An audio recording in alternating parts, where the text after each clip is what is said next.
Imagine कीजिए एक ऐसी सिस्टम जहां आम आदमी जिंदगी भर मेहनत करता है, लेकिन असली पैसा कुछ गिने चुने पावरफुल लोग कमा लेते हैं। आज हम एक ऐसी ही कंट्रोवर्शियल डॉक्यूमेंट्री फिल्म को समझने जा रहे हैं जो ये बताती है कि दुनिया का इकोनॉमिक सिस्टम असल में काम कैसे करता है।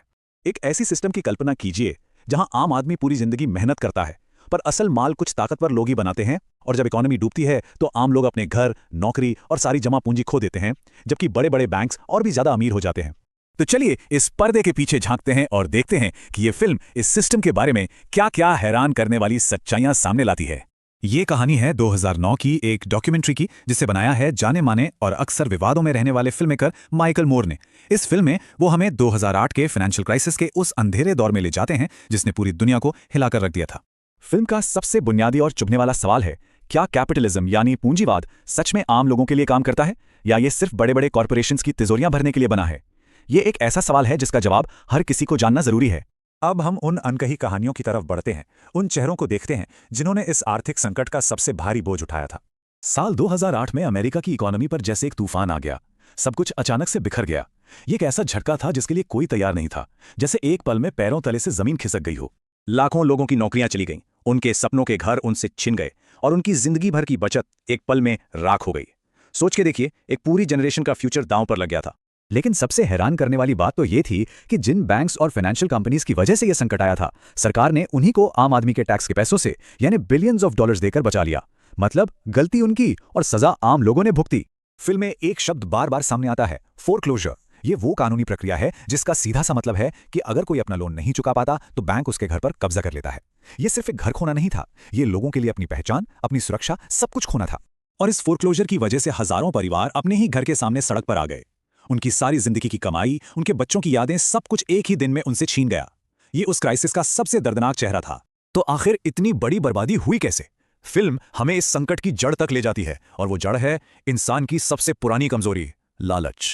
फिल्म का एक बड़ा फोकस है कॉर्पोरेट ग्रीड। इसका मतलब बड़े कॉर्पोरेशंस का लालच। बड़ी बड़ी कंपनियों और बैंक्स ने ज्यादा से ज्यादा मुनाफा कमाने के लिए आम आदमी के पैसों से बहुत ही रिस्की इन्वेस्टमेंट्स किए। और यहां पर एक अजीब सा खेल चल रहा था। जब इन रिस्की इन्वेस्टमेंट से फायदा होता तो सीईओज की जेब में बिलियंस आते, लेकिन जब नुकसान होता तो सरकार आम लोगों के टैक्स के पैसे से उन्हें बचा लेती। मतलब प्रॉफिट प्राइवेट है लेकिन लॉस पब्लिक है। एक ऐसा सिस्टम जो सिर्फ कुछ लोगों के जीतने के लिए बनाया गया है। फिल्म में एक और ऐसी प्रैक्टिस का पर्दाफाश होता है जिसके बारे में सुनकर विश्वास करना मुश्किल है। इसे कहते हैं डेड पेजेंट इंश्योरेंस। ये एक ऐसी पॉलिसी है जहां कंपनियां अपने ही एम्प्लॉयज की लाइफ इंश्योरेंस करवाती हैं। और यहां सबसे शॉकिंग बात यह है कि अगर उस एम्प्लॉय की मौत हो जाती है तो इंश्योरेंस का पैसा उसके दुखी परिवार को नहीं बल्कि कंपनी को मिलता है। यह सुनने में ही कितना गलत लगता है, लेकिन डॉक्यूमेंट्री दावा करती है कि कई बड़ी कंपनियों ने इस तरह अपने ही कर्मचारियों की मौत से मुनाफा कमाया था। अब आगे बढ़ते हैं और देखते हैं कि कैसे यह लालच का खेल सिर्फ ऑफिस के बोर्डरूम्स तक ही सीमित नहीं था, बल्कि इसके तार देश के सबसे ऊंचे सियासी गलियारों तक जुड़े हुए थे। फिल्म का एक सबसे बड़ा मैसेज यह है कि पॉलिटिक्स और बड़े कॉर्पोरेशंस एक ही सिक्के के दो पहलू हैं, एक दूसरे से इतने गहरे जुड़े हुए कि उन्हें अलग करना मुश्किल है। ये पूरा चक्कर कुछ इस तरह चलता है। बड़ी कंपनियां नेताओं को इलेक्शन के लिए फंडिंग देती हैं, फिर जब वो नेता पावर में आते हैं तो उन्हीं कंपनियों के फायदे के लिए पॉलिसीज बनाते हैं। नतीजा, पूरा सिस्टम आम लोगों के लिए अनफेयर हो जाता है। इस सिस्टम में वर्कर्स कितने बेबस हो सकते हैं, इसकी एक दिल दहलाने वाली कहानी फिल्म में दिखाई गई है। एक फैक्ट्री अचानक बंद हो जाती है और अपने वर्कर्स को उनकी मेहनत की सैलरी या कोई मुआवजा दिए बिना ही चली जाती है, और उन बेचारे लोगों के पास कुछ नहीं बचता। ये सब देखने के बाद फिल्म हमें इस पूरे सिस्टम की बुनियाद पर ही सवाल उठाने के लिए मजबूर कर देती है। फिल्म में एक बहुत बड़ा और गहरा सवाल पूछती है, क्या कैपिटलिज्म लोकतंत्र यानी डेमोक्रेसी के साथ चल सकता है? क्योंकि देखिए, डेमोक्रेसी का मतलब है हर इंसान को एक वोट, सब बराबर। लेकिन कैपिटलिज्म में तो सारी पावर पैसा वालों के हाथ में होती है। जैसे कि माइकल मोर कहते हैं, अगर कोई सिस्टम सिर्फ अमीर को और अमीर बनाता है और मिडिल क्लास को हर दिन स्ट्रगल करने पर मजबूर करता है, तो क्या वो सिस्टम फेयर है? फिल्म के अंत में एक बहुत ही शक्तिशाली संदेश है।